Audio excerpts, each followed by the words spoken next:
Di ba sabi ng doktor, hindi na raw tayo mabibigyan ng isa pang anak? Ano ka ba? Malay mo. Baka dinggin ni Lord yung panalangin ko.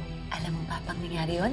Wala na akong ibang hihingin pa. Up until na mapatunayan mo sa akin na susundin mo na lahat ng mga gusto ko, only then will I let you out of this room. Mommy, please! I'm begging you, Mommy! Help me. Hindi ko na kaya.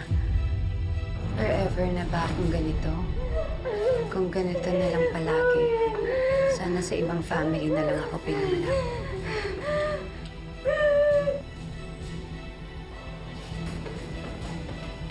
And who are you? Patuloy lang magmamahal, patuloy na lalaban. Dahil pagkatapos ng gabi, ikaw pa rin ang aking ilaw. Ikaw ang buhay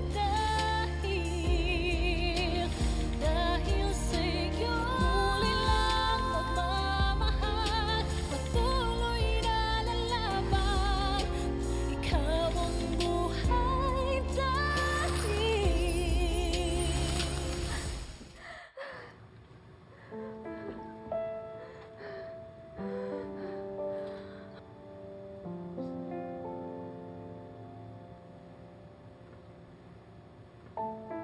Kung ano man ang iniisip at nararamdaman mo, sana huwag mong kakalimutan na may ibang tao pang nakikinig sa'yo, makakaintindi sa'yo. Hindi pa man tayo nakikita, pero sa maniwala ka at sa hindi, nararamdaman ko ang sakit na nararamdaman mo. Kaya huwag kang mawala ng pag-asa. Tibayan mo ang loob mo, Mookie. Nandito ako. Handa akong makinig sa sasabihin mo.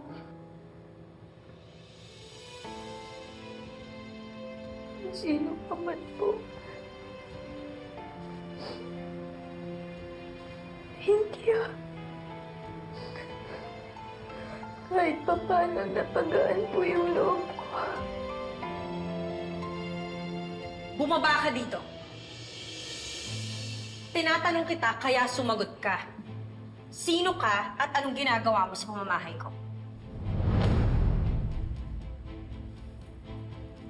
Naging kasambahay ka na ba dito dati? So, anong ginagawa mo dito?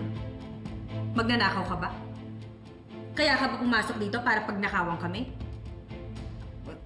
Ma'am, hindi po. Ako po si Emma. Bago niyo po akong labandera. Labandera? Wala akong kinukuhang labandera. Ma'am, ako po yung kumuha sa kanya. Si Emma po yan. Without asking for my permission? Ay, ma'am, di ba sabi niyo po kumuha tayo ng kahit labandera? Tapos sabi niyo naman po ako na po yung bahala. Kaya ayan po yung naisip kong paraan. Pwes, hindi ko gusto ang paraan na naisip mo. Sorry naman, ma'am. Mag-isa lang po kasi akong tao dito. Tsaka tambak na po yung kalaban ko. Ma'am, hindi ko na po kaya kasi. Ang pinaka-ayoko sa lahat, yung nagpapasok ka ng basura sa pamamahay ko nang hindi ko alam. Umalis ka na. Ay, ma'am. Get out of my house! Ma'am, madami pa po siyang lalabhan, ma'am. O di ikaw ang maglaba. Alis. Layas!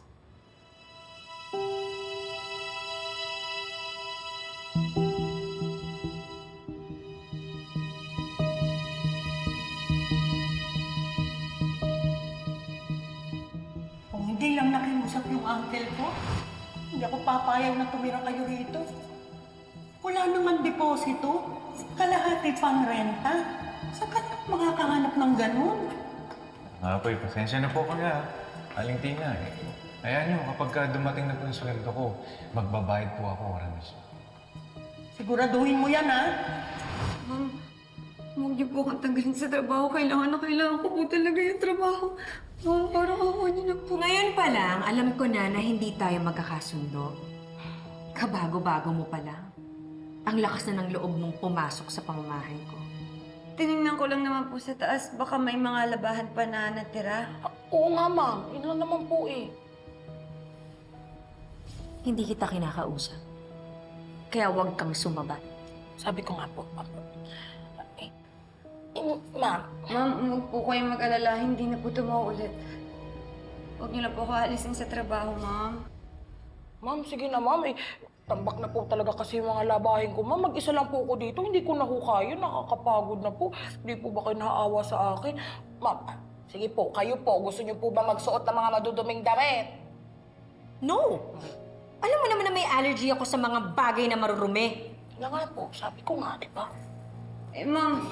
Ma'am, sige na po. Pangako po, hindi na po maulit. Hindi po ako papasok dito. Ayoko kitang makita. Ma'am, sige na po. Kailangan ko lang po talaga yung trabaho. Kung hindi lang talaga kailangan ng labandera, hindi kita tatanggapin. Kaya siguraduhin mo na hindi ka papasok sa pamamahay ko.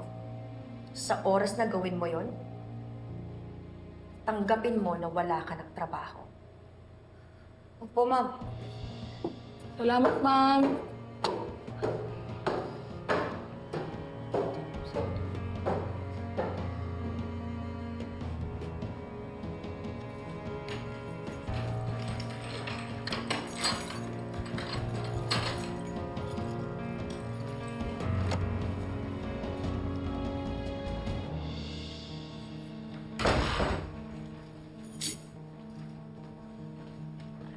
Mami, alam niyo po ba maayos na po yung pakiramdam ko?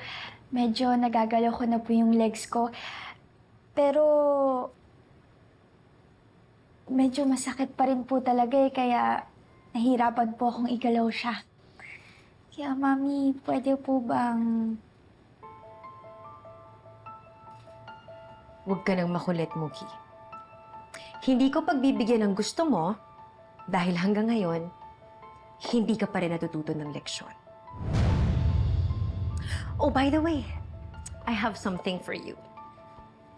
So, I bought you books, arts and crafts, and coloring books. So, you see? Marami kang pwedeng gawin. Hindi ka maiinip dito. And, this is something special.